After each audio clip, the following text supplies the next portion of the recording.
you end up letting them eat the horses and the oxen, then there's no way of loading the trebuchet.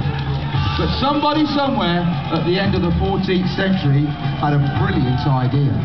Maybe there was another way.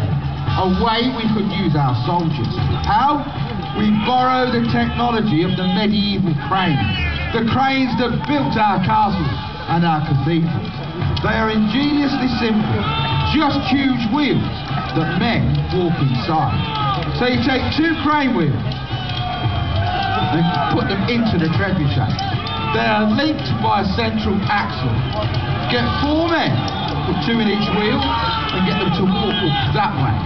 There's a rope attached to the throwing arm, comes down through a pulley, and then up to the central axle. There it is tied on. The men's walking action tightens the rope around the axle, pulling down the arm and lifting the counterweight.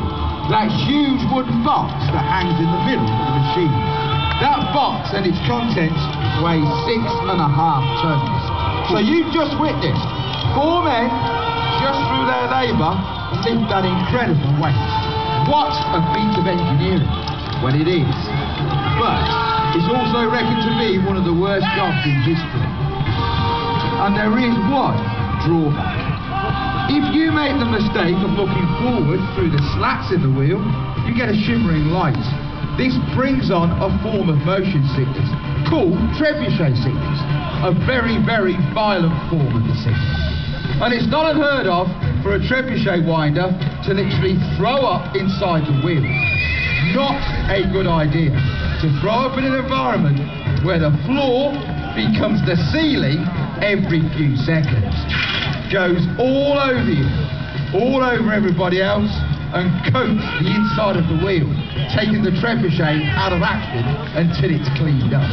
Right, the arm is down. It is locked down by a trigger which has been pushed through a metal hoop which is attached to the arm. That's the release mechanism. Below the trigger, the trebuchet master's pushing a metal pin, so you can't pull the trigger until you take the pin out. And it's also locked on a chain. So the shooting sequence is remove the chain, pull out the pin, and then you can pull the trigger. Right, it's back into the wheels and walk the other way. Why? To get rid of the rope, the one that is tight around the axle.